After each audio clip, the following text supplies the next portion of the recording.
My name is Cass Hardy. I work for the Natural Resource Stewardship and Science Directorate in the Biological Resource Division for the National Park Service, and I'm a part of the Scaling Up team, which is an effort across the agency to help parks work beyond their boundaries.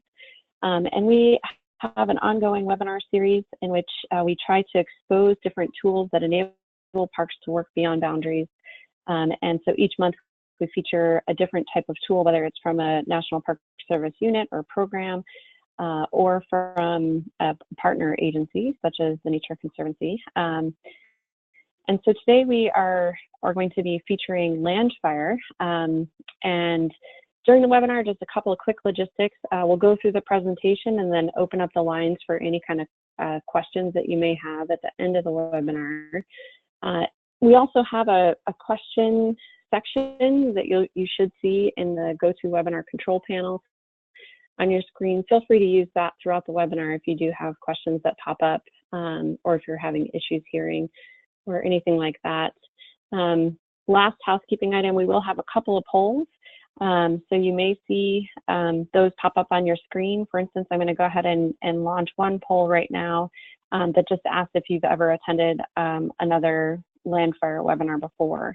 So you can go ahead and click on that poll and we'll get that plugged in. Thanks so much for paying attention to that. And you should see two more polls throughout the presentation. One that will kick off again in another few minutes, and then one at the end. So it's my privilege to introduce Randy Swaty, who's an ecologist with the Nature Conservancy, who will be giving the presentation today on LANDFIRE. So go ahead and Randy, you can go ahead and get started. Your line should be open. All right, thanks so much, Cass, and thanks to you all for participating today. As Cass mentioned, I'm an ecologist with the Nature Conservancy's LANDFIRE team, and I'm located in Evanston, Illinois. Today we'll go over what this thing called LANDFIRE is. We'll touch on some questions such as, why should we care? What can we use LANDFIRE for? What sorts of projects will it not work for? And how you can participate. And as Cass mentioned, we have a poll going, and another question that she'll add to that is, are you currently using LANDFIRE? Perusing the participants list, I saw a couple people who I would call power users, people who have dug into several of the data sets, manipulate the data sets, and adapt them for many uses. So I know there are some LANDFIRE users on the call today. I'll be watching the questions section, and if there's a clarification question I can fold in during the presentation, I will. Otherwise, as Cass mentioned, we'll have a question and answer session at the end of the presentation. So thanks so much, and off we go. All right, so I'm going to give you guys an introduction to LANDFIRE, and I'll immerse you in a way in some of the LANDFIRE products by going over 3 examples. I'm going to explore a riparian vegetation departure project in the Western U.S., post-fire debris flow modeling research paper developed in New Mexico, and a Goshawk Landscape Use modeling exercise in the Great Lakes. I think this is a fun way to explore some of the LANDFIRE products, as they'll be sort of in context of their use. We'll have some slides of resources, and as I mentioned, we'll go into questions and discussion at the end. So LANDFIRE is a program designed to create and update vegetation, fire, and fuel characteristics using a consistent process for the United States. So there's several key things embedded in that statement at the top of the slide. As we'll go into later, it's not just fire data, even though we're called LANDFIRE. And it is designed for large-scale use. It's not designed for your backyard or your favorite stand. It's designed to be consistent so that you can use it to look at vegetation from state to state or watershed to watershed without having to worry so much about data differences or methodological inconsistencies from place to place. The goal is to provide you guys and other organizations a common all lands data set for your planning and analyses. It's not just Forest Service lands or not just Nature Conservancy lands, but all lands. Whoops, clicked one too many. All lands means that we go wall to wall. We have our data for the lower 48, Alaska, Hawaii, and also the insular islands, such as Puerto Rico. We use consistent methods from place to place so that you can compare data from one park to another without having to worry about data issues. For example, I work in the Great Lakes often, and when I landed in the Great Lakes, there was great vegetation data in Wisconsin, for example, but not so much in Michigan. So we ran into that border, we would run into data issues. So with the consistent methods of LANDFIRE, we hope you can do large-scale work and do regional assessments and other projects that you may not have been able to do before. It's designed with a purpose, and this is sort of to say LANDFIRE is designed, as I mentioned, for large-scale work. I know that many of you have great spatial data within your park. LANDFIRE can sort of augment your work by providing the data outside of your park. For example, in the Grand Canyon, they were able to do some crosswalks to help extend their Grand Canyon Resource Management Plan. Sorry, Grand Canyon people, I may not have that name exactly right. Outside the park boundary by crosswalking to LANDFIRE data to put their park in context. So it's, again, designed for large-scale use. And also, another trait of LANDFIRE that I think is important is that we update and improve the data over time. So every 2 years, LANDFIRE refreshes the previous version, and in the future, we plan a total remap. So if you go to landfire.gov and start to download the data, you'll see multiple versions, and I think you'll find that useful, and we encourage you to peruse those data sets and ask us if you have any questions about the improvements over time. While we want to be consistent, we also can't ignore that we have new sources of data coming online all the time, and we try to fold those in a consistent way across the country. So using this software called Publish or Perish, kind of scary, especially for folks in the academic world. I just did a really quick and dirty search of Google Scholar and found this pattern that we are seeing an amazing increase in LANDFIRE use over time. I wouldn't publish this particular graph. I'm sure it's an estimate, but I think it does go to show that we've got probably 1,000 uses, unique uses of LANDFIRE posted on Google Scholar right now. So if you're thinking about using LANDFIRE data, always contact us, but you can also peruse Google Scholar to see if other people are doing what you've thought of doing. So as I mentioned, I'm going to go over 3 examples, and I hope that they in some way speak to you or illustrate a use of a LANDFIRE data set that's useful for you. So I mentioned I'm going to talk about a riparian area assessment, an erosion risk modeling project in northern New Mexico, and a Goshawk landscape use example from the Great Lakes.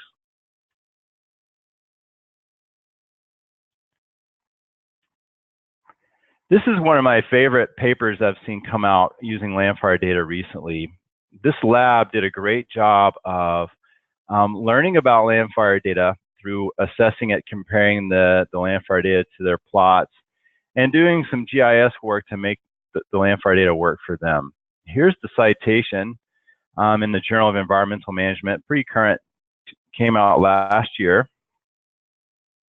And their goal was to do a coarse filter assessment of riparian vegetation conditions across a large area. So they're not going to a site and assessing the vegetation in detail there. They're looking across a large area of the West.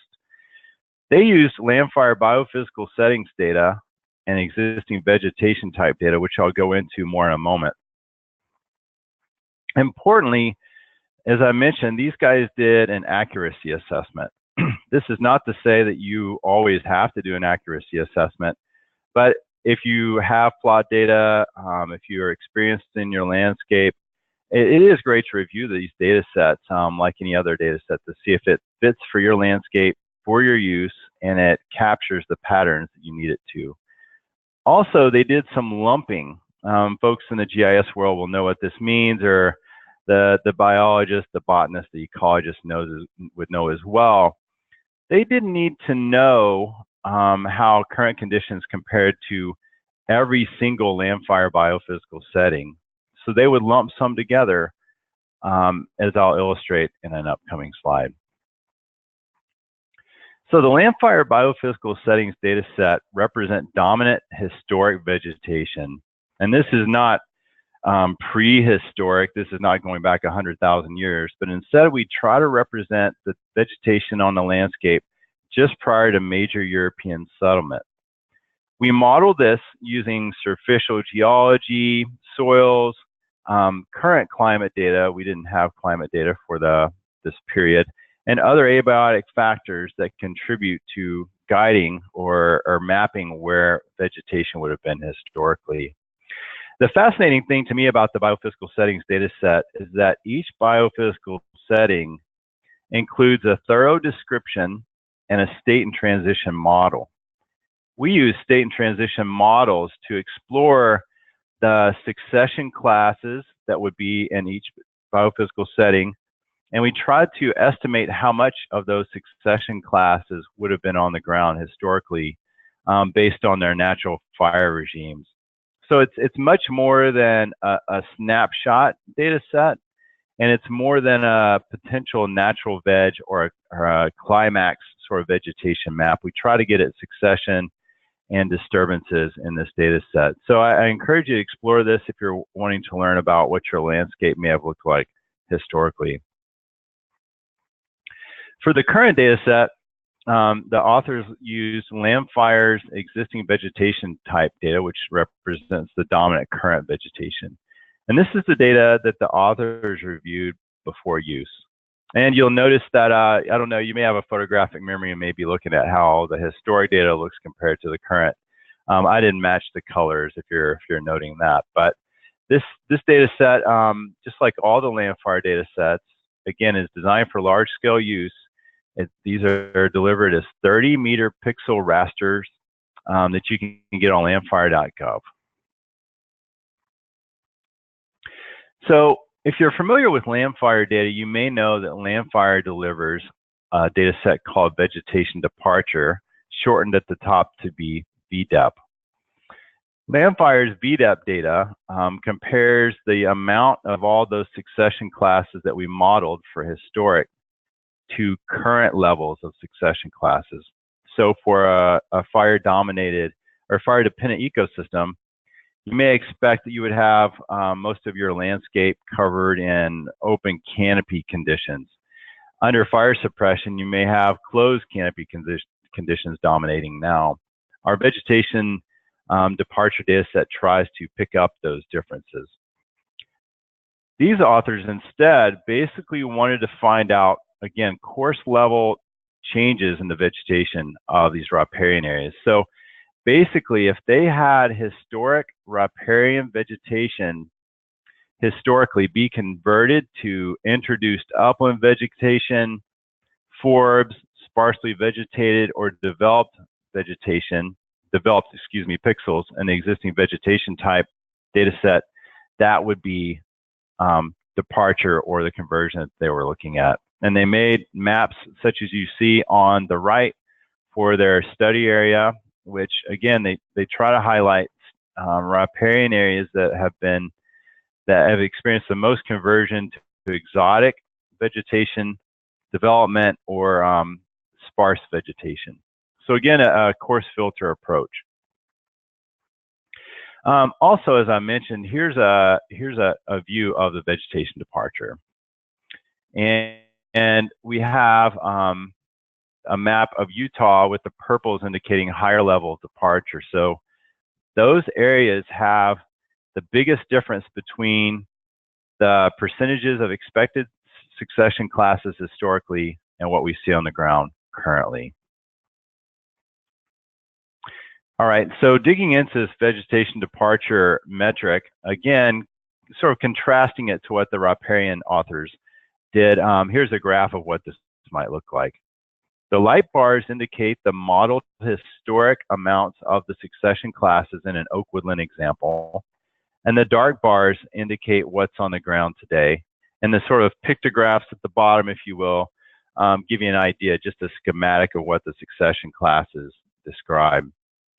So you see, presumably, because of fire suppression in the oak woodlands, we have much more of the closed tree succession class than we would have had historically. These oak woodlands, some of them would have had a surface fire, every 2 to 10 years. So extremely fire-dependent ecosystems that would have normally had much more open canopy on the landscape. Okay, moving on to a second example. These authors dug into the conundrum that many people are facing out west, where water supplies are threatened by wildfire. It's a fascinating sort of connection, especially for people in the east, where if you have a wildfire on highly erodible soils, especially with in a mountainous environment, you can get major erosion that then causes amazing problems for municipal water suppliers, not to mention the biodiversity of those areas. So it's a big problem, and prioritizing where to do treatments is very important. So the authors here aim to assess potential post-fire debris flow. They use this LANDFIRE data set, affectionately known as the landscape file, which I'll describe. And they also did a data review and what I'll call local calibration. I'll describe that in a moment.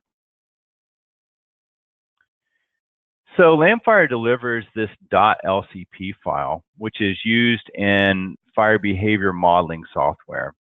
It includes an elevation, slope, aspect, fuel model, and forest canopy cover bands. I'll go into the fuel models and forest canopy cover more in the next slides. So the fuels data sets serve as inputs to fire prediction models.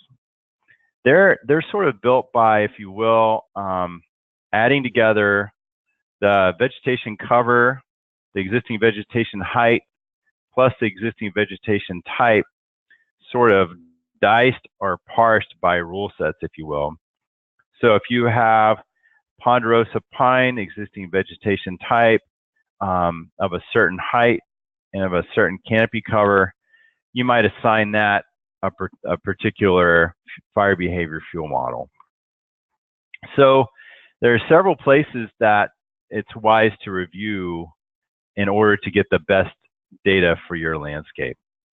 For example, the authors here, they reviewed the cover, height, and type data with experts, and then they calibrated those rule sets with teams of fire behavior modelers and ecologists on the landscape to make sure that LANDFIRE got the rules right for labeling those particular combinations of pixels.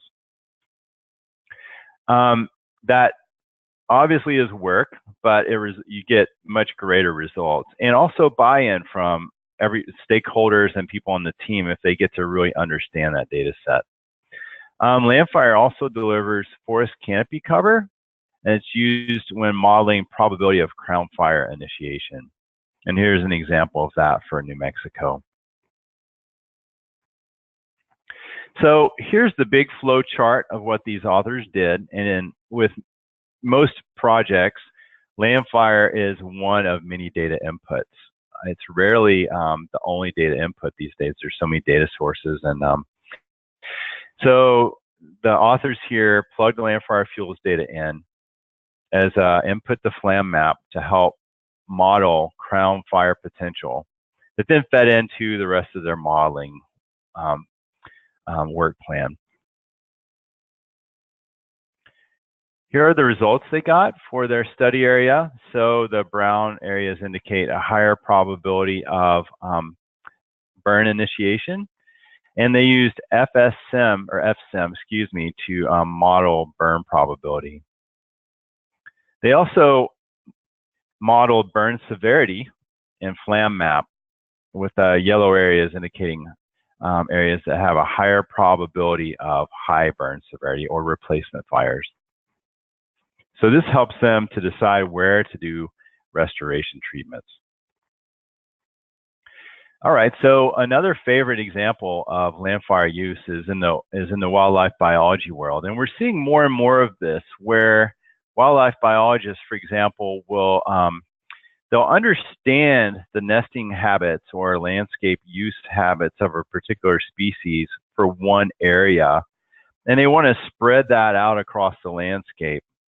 Or, in another favorite use recently, I learned of a researcher in Flagstaff, Arizona, who wondered why her radio collar data on large mammals wasn't always dependable. Using some landfire data, some topographic data, she was able to develop a model for predicting where and when on the landscape the radio collar data was going to be insufficient.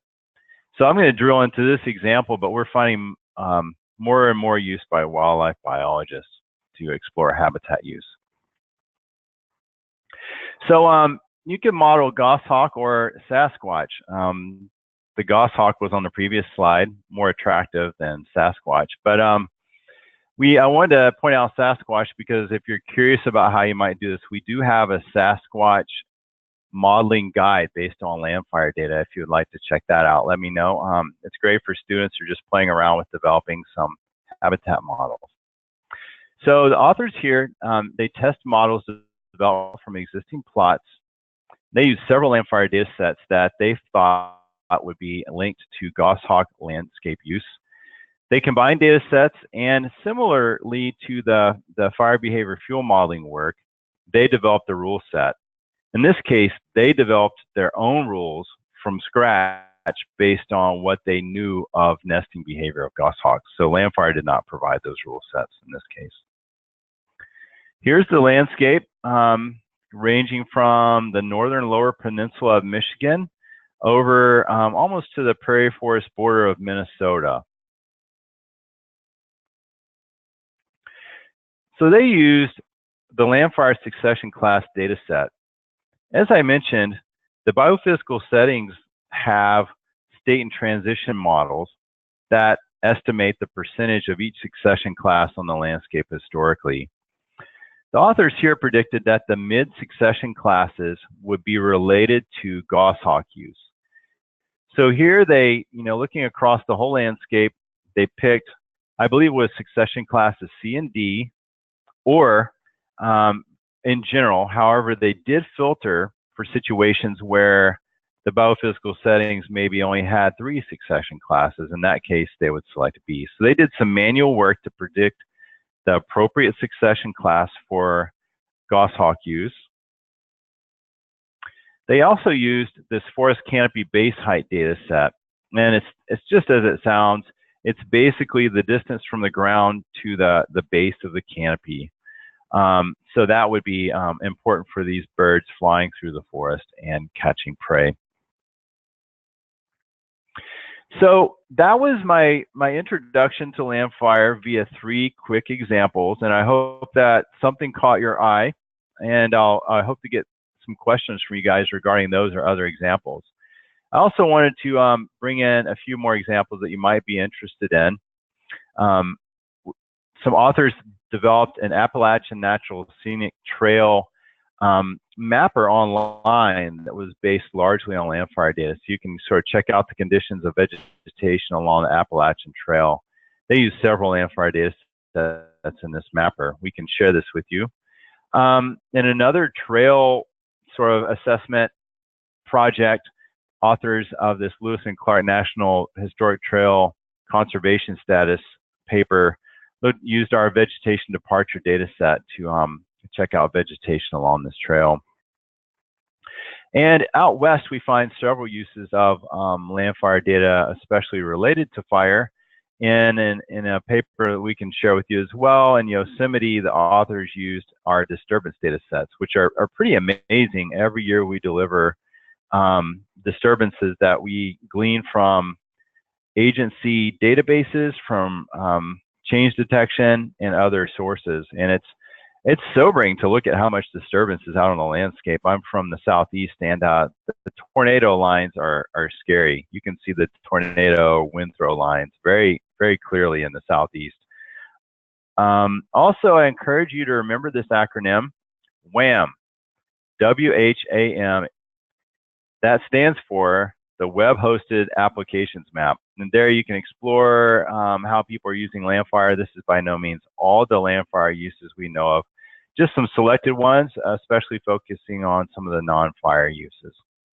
So if you Google WHAM and LANDFIRE and map, you'll get it, or we're always happy to send this information to you.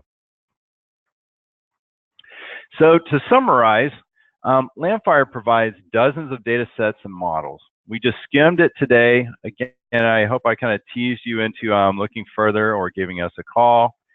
As with all data, we find that success depends on understanding, review, and appropriate use. I don't want it to sound like it's a big onerous process to use LANDFIRE data. It doesn't always have to be that way, but if you have the time to review the data, you'll find the strengths and weaknesses. Don Helmbrecht and Corey Blankenship have developed a great LANDFIRE data modification guide that will help you make the data even better for your landscape after you do review. If you're curious about LANDFIRE data and other uses, again, there's the WHAM, W-H-A-M, that you can go check out, or explore Google Scholar. It's amazing how people are using LANDFIRE data. And we have webinars, videos, workshops, and I should have put real people in bold. I think it's easy for us to forget that there are real people behind all this technology. Yes, we use satellite imagery, but there are people in Sioux Falls, South Dakota that work for our USGS partners. There are Forest Service staff, there are contractors doing the hard work of labeling the 9 billion pixels in the lower 48 and in all the pixels in Alaska and Hawaii.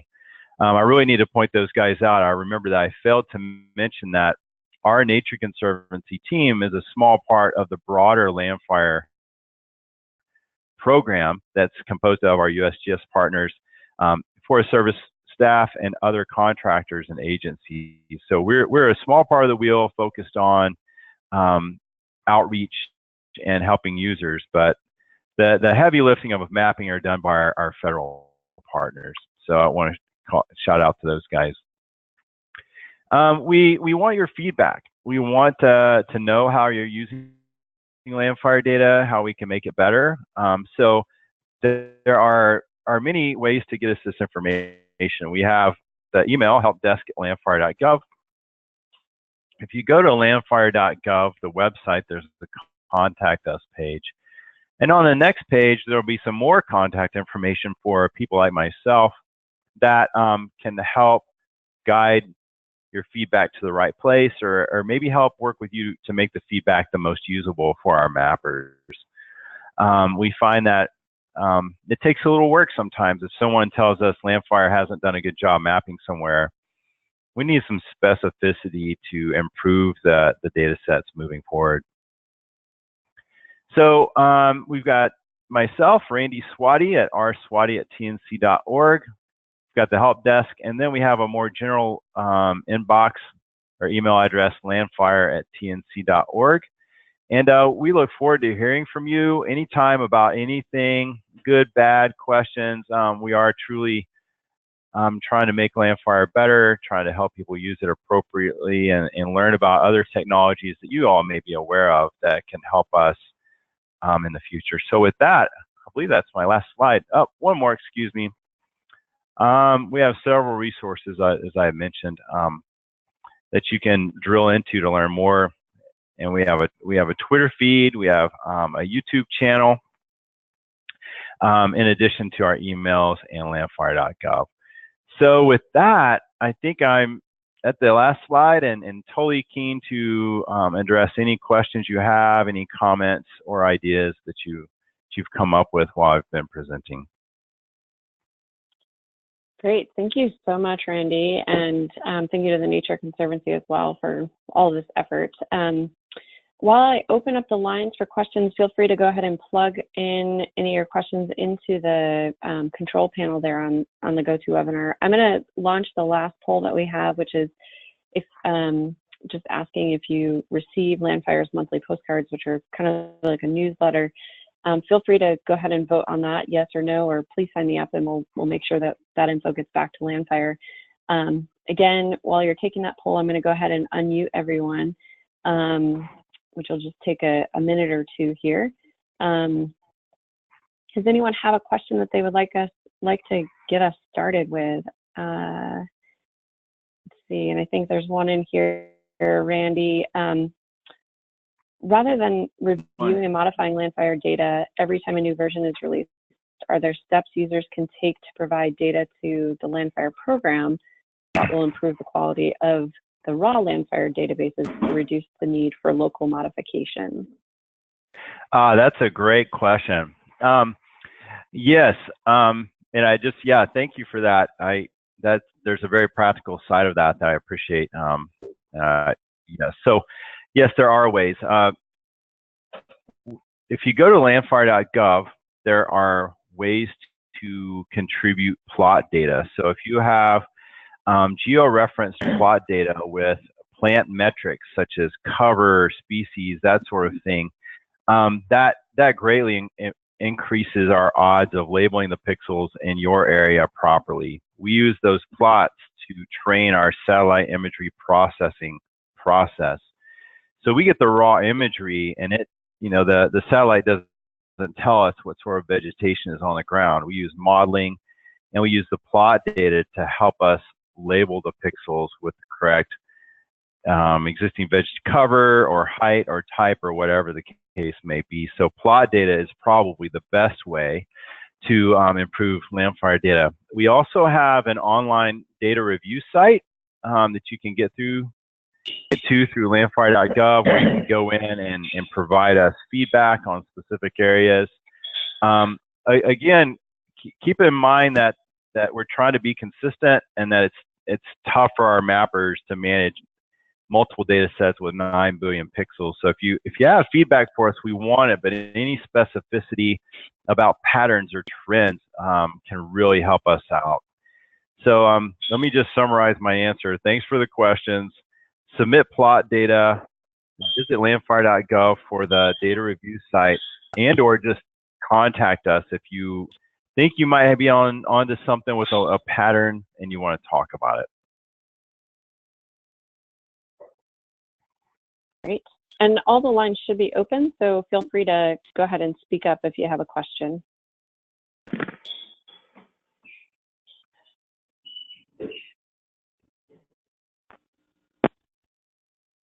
While you guys are thinking of your questions, I wanted to mention another very important partner that I forgot to mention earlier, which is NatureServe. You guys may know that, but NatureServe is a key part of this process, providing the starter legends for our ecological system. We use their ecological systems as our kind of base legend for existing vegetation type and biophysical settings, and they do so much more. They're a big part of the project. So I wanted to acknowledge them. I failed to earlier.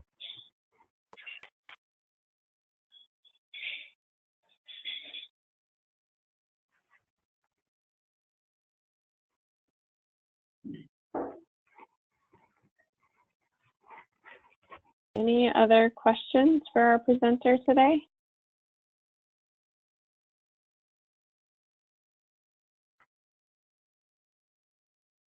This is Sarah with the National Park Service.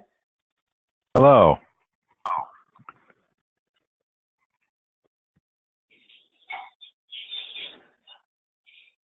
Go ahead, Sarah, we can hear you. Okay, sorry, I wasn't sure. I got a weird reply back. So I was just curious whether or not you have, is this data being utilized? I used to work in Flagstaff for the Ecological Restoration Institute, and so I know they've done a ton of work on forest fire regimes all around the greater Flagstaff area with a Greater Flagstaff Forest Partnership. And so how is this being utilized? Is this, is the Grand Canyon and other places around there, are they utilizing this now to help better make management decisions about, you know, where to thin, what areas to burn, what areas to allow to burn or to stop a burn based on fuel load? I'm just curious. Right. Well, thanks for that question, and your timing is good. I was just in Flagstaff at the Colorado Plateau Conference and was able to visit with some people there. So for the Coconino and Kaibab National Forests, as far as I know, this is what I remember hearing, do use some of the LANDFIRE data sets for their fire behavior modeling. And so they are prioritizing some of their restoration efforts based on the fire behavior modeling that they do using LANDFIRE inputs. Also, a fun thing on some of the forests out there is they have fairly detailed LiDAR data. So they're supplementing LANDFIRE data with LiDAR data, which is a really, you know, great benefit for them. So they're able to do much more detailed work than LANDFIRE alone could do. Also in Flagstaff and in several other places too, it's been very two-way. Some of you may know Amy Waltz and others in Flagstaff have been super helpful to us, helping make our data sets and models better. So it's definitely been a two-way street in Flagstaff and in the central Arizona area. So the short answer is yes. And then again, a shout out to those guys out there who've been very helpful and to LANDFIRE making the data sets and the models better. So I think people are using the data in all those ways you mentioned, Sarah, in the Arizona region, as far as I can tell. Okay, that's good to know. I just know, yeah, there's that, and then hearing, I'm in Colorado, and so you know, Colorado State University, they've got an entire fire ecology program, and I was just curious where this all connects and links together. Right, and it's interesting you mentioned Colorado State because and the University of Colorado actually, they've used some of the LANDFIRE data sets as well, and have it's Veblen et al.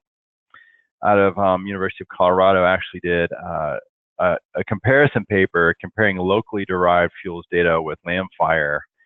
So if you're working in that area, you can learn a lot from his work and learn strengths and weaknesses of the data sets for his study areas. So we're starting to see more studies like that, which are super useful for users to review if they're lucky enough to be in one of those areas.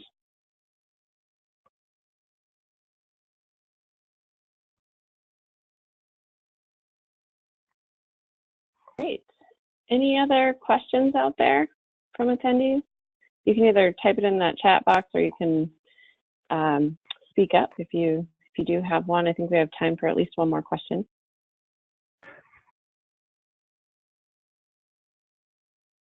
I should have told you guys this ahead of time, but in the attendees list, there's a column called that shows when an attendee is not being attentive. I don't trust it, so I'm not watching you guys, but it is kind of funny to see that. It's not a threat. And all of those little triangles just disappeared, so everyone's attentive now. That's hilarious. Well, I want to, if you have more questions and you want to email them to me or to, landfire@tnc.org, we're happy to try to address them anytime. And if you have feedback for us or questions about whether you think LANDFIRE be appropriate for your area or your research or assessments, let us know. We love to work with people on that sort of thing. And we'd love to hear from you. Great. Thank you so much, Randy. And thank you to Jeannie Patton, who I know was helpful in putting your presentation together with the Nature Conservancy. I do want to just close with our next Scaling Up webinar is scheduled for October 18th. We'll be featuring the NPS River, Trails, and Conservation Assistance Program and their efforts around land and seascape scale conservation. And then we do have another webinar that'll kind of close out our year for November 15th, which will focus on Glacier National Park's cooperative work with BNSF, which is the that runs through, the rails that run through, and the emergency response that they do with possible spills and wildlife crossings.